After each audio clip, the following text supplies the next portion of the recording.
Oi, pessoal do quinto ano. Bom, hoje a nossa aula vai ser um pouquinho diferente. Eu trouxe para vocês a aula do Zoom, só que eu já vou deixar ela gravada com toda a explicação do que a gente vai fazer na aula de hoje. E aí, a gente vai tirando dúvidas conforme vocês forem assistir o vídeo, combinado? Eu vou compartilhar uma tela com vocês, que é da nossa aula de hoje, e eu vou fazer a explicação de todo o conteúdo por essa tela, tá bom? Vamos lá.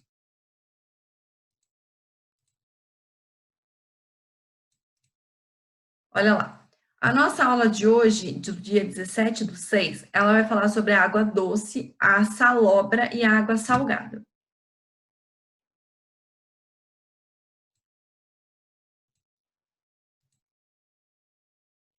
Vamos lá. Então, a água doce, a água salobra e a água salgada, elas têm algumas diferenças. E essa explicação está lá na página 12 da nossa apostila. A água salgada, elas são as águas do mar, do oceano, e elas têm sais bem fortes, bem intensos, e elas são dissolvidos nessa água. Por isso que quando a gente vai para a praia, a gente experimenta essa água e ela é extremamente forte. Porque a quantidade de sais que ela tem, misturados, vários tipos de sais, acaba deixando ela salgada. E esse sal é muito intenso e muito forte. A água doce, do mesmo jeito que a água salgada, também tem os sais. Só que esses sais são numa quantidade bem menor. Então, bem pouquinho. Por isso que tem essa diferença entre a água salgada do mar, que é extremamente forte, e a água doce, que fica nos rios, nos lagos, nas lagoas, nas geleiras, e também nos aquíferos, né, que a gente viu na aula passada, que fica dentro da terra. Toda essa quantidade de água, né, que está disponível de água doce, elas estão espalhadas nesses ambientes. E aí, a água, como ela tem menos sais, ela acaba sendo transparente, né, e não tem sabor nenhum. Então, é considerada a água que a gente consome. Não que a gente pode consumir a água do lago, da lagoa, porque é uma água que não está propriamente utilizável para a gente. O que que acontece? Lembra que eu passei na aula passada também um vídeo de tratamento de água?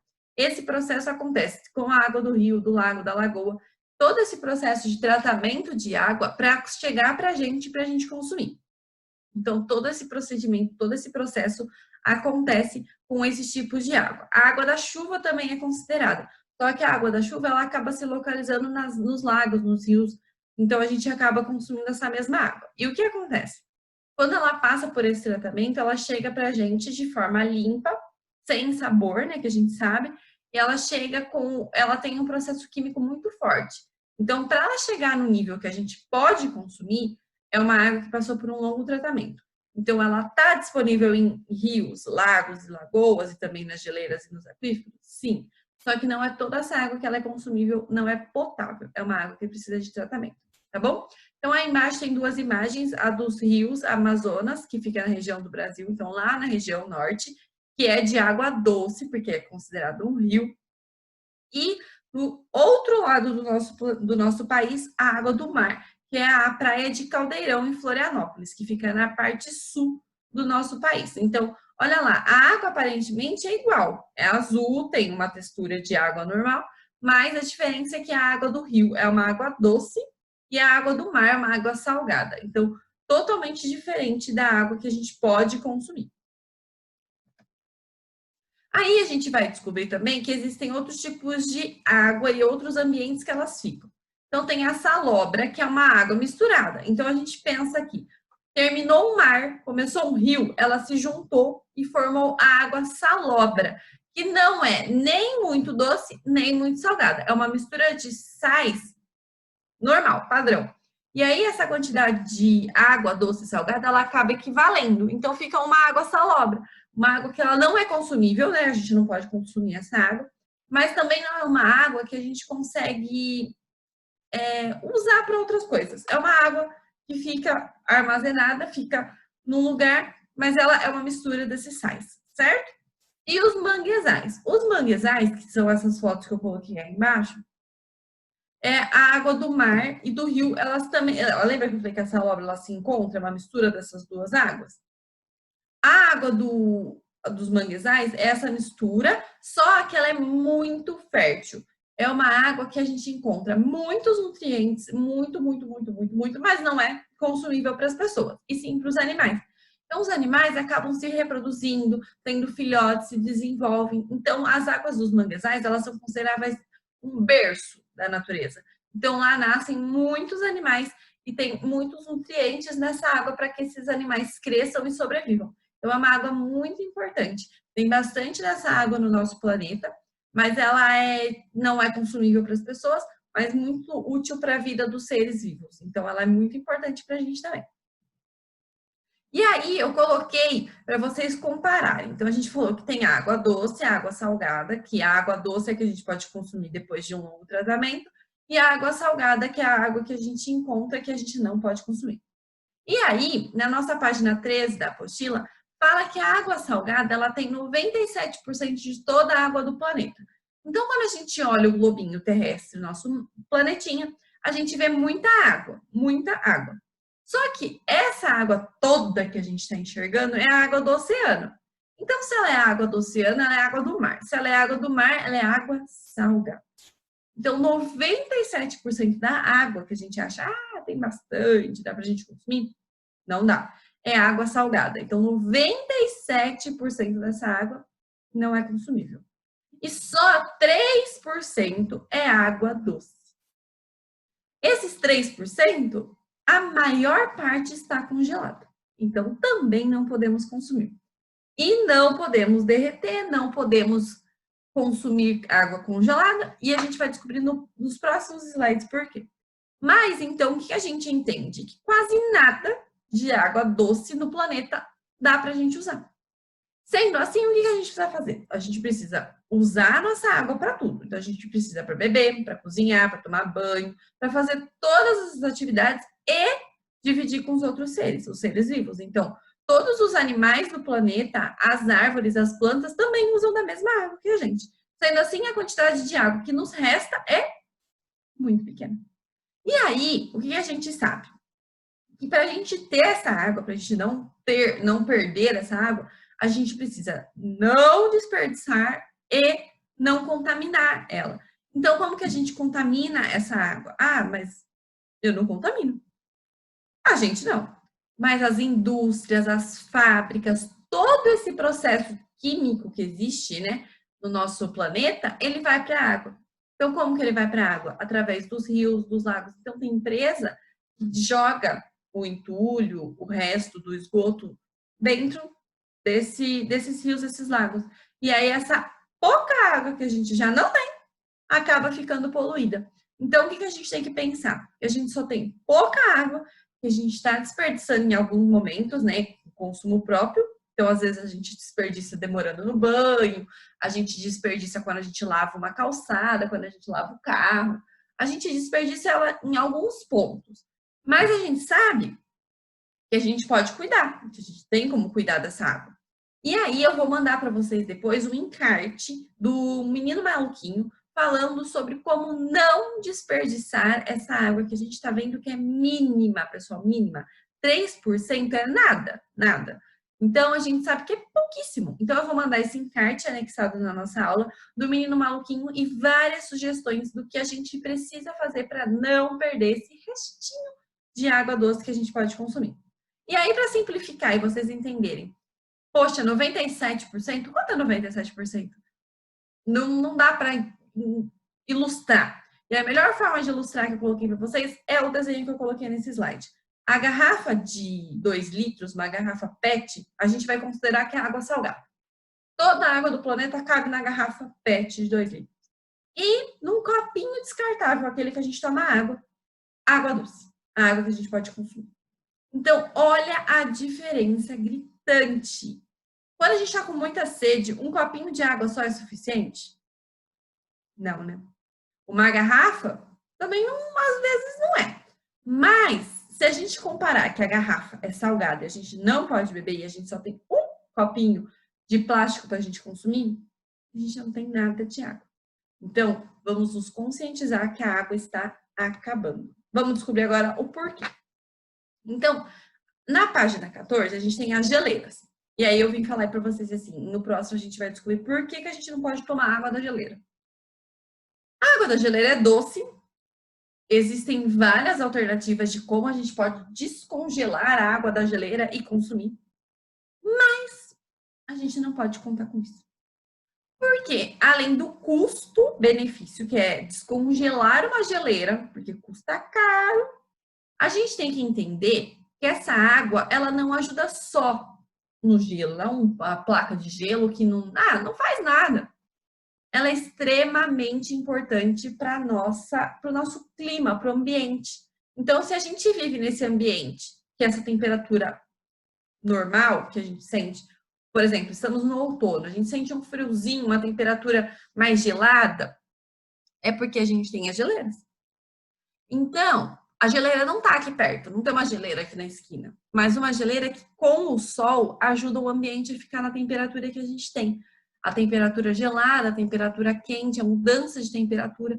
Então, a geleira não é só gelo. A geleira é a estrutura toda, né, do planeta que faz com que o nosso clima fique perfeito. Então, a gente sabe que a geleira é importante para o clima, a gente sabe que tem água doce, a gente sabe que é absurdamente caro descongelar uma geleira para pegar água e falar, ai, temos muita água, tem muita geleira, tudo errado. Por quê? Não dá. Então, eu vou explicar no outro slide por que não dá.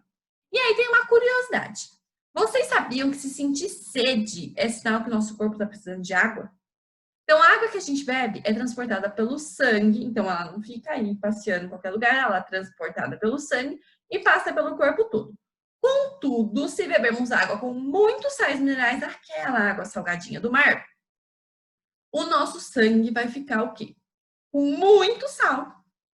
Vai ter um grande aumento, né, desses sais minerais no nosso corpo e não vai manter o equilíbrio. Então, para manter o equilíbrio do nosso corpo, para o corpo não perder água, para a gente ter esse corpo perfeito, porque a gente produz água, né? A gente consome alimentos que têm água, a gente toma água, só que a gente tem que ir ao banheiro, a gente faz xixi, então tem a urina, a gente transpira, então tem o suor, tudo isso é perca de água. E por isso que a gente precisa tomar cuidado. Então, a gente sabe que a gente não pode chegar lá no mar e beber água do mar, porque é salgada e, né, forte, não é uma boa opção. E no lugar de hidratar, então eu vou tomar água salgada, vou hidratar meu corpo. Não, você vai desidratar seu corpo, porque o sal vai entrar no seu corpo, ele vai ficar extremamente fora do padrão de corpo ideal, e aí você vai passar muito mal e a sua sede vai aumentar mais.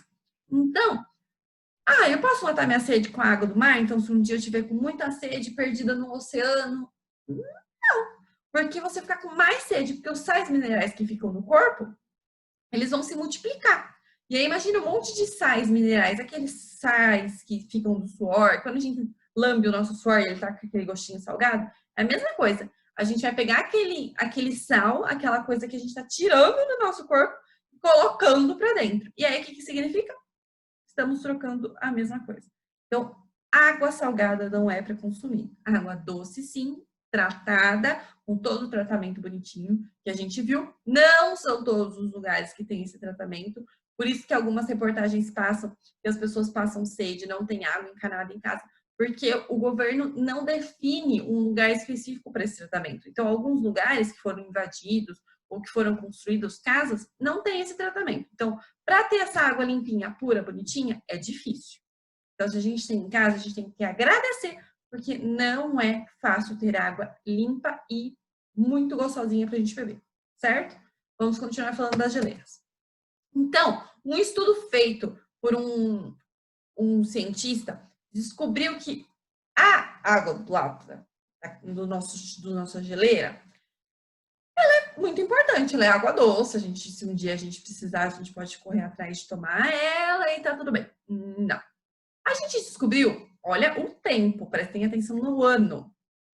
No começo dos anos 70, então já faz quase 30 anos, não, quase mais de 30 anos, o gelo da Antártida, aquelas lindas coisas de gelo igual tá aqui nos slides, elas começaram a derreter.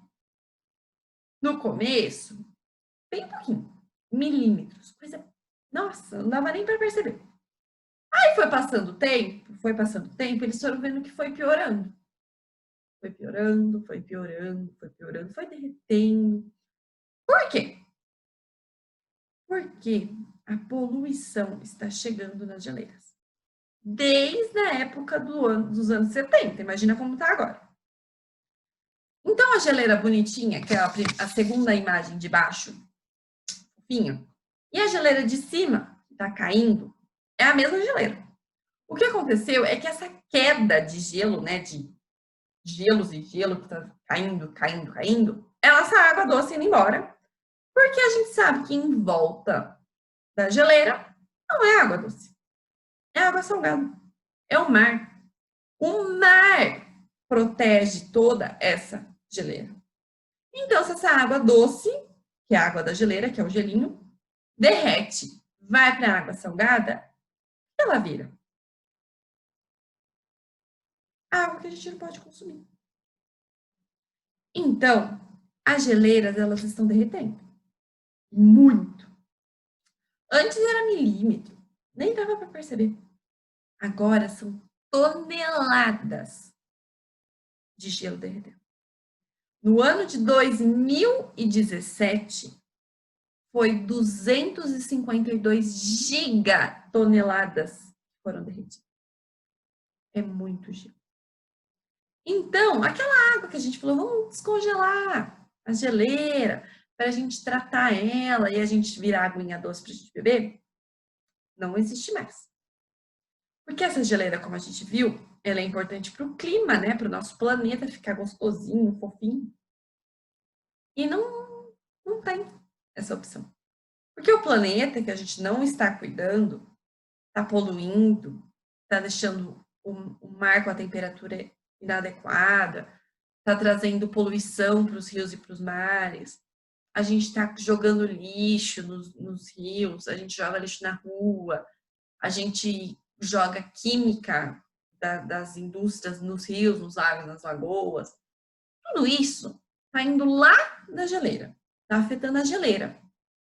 Porque ela é gelada, se a temperatura está quente, ela derrete. Vocês já pegaram o gelinho, colocaram fora da geladeira e deixaram? Vira água. A geleira está derretendo, está virando água. Água que a gente pode consumir. Uma água que a gente não consome. Então, toda geleira, que é uma reserva de uma água doce, não tem mais. Era uma reserva que a gente cuidava para ter um ambiente frio e quente ao mesmo tempo, não tem mais. Então, depois vocês leem essa pesquisa de uma forma mais incisiva, olhem direitinho, datas, tudo, se assustem, porque é incrível essa pesquisa. Ela foi realizada em 2019, foi o ano passado.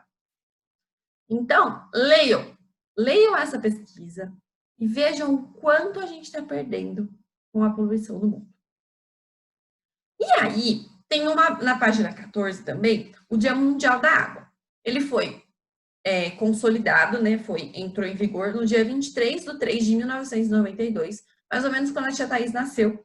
E ela foi decretada pela ONU, que é a Organização das Nações Unidas, que viu que o nosso planeta precisava ter cuidados com a água desde então, desde muito tempo a gente já sabe que precisa cuidar da água, e decidiu fazer um dia, né, para a gente se conscientizar que a água é a coisa mais importante que a gente tem. Sem água, nada existe, nem os seres humanos, nem os seres vivos, nem as plantas, nem o nosso ar, nada existe sem água. E aí, eles decidiram fazer uma data para comemorar, que foi dia 22 de março.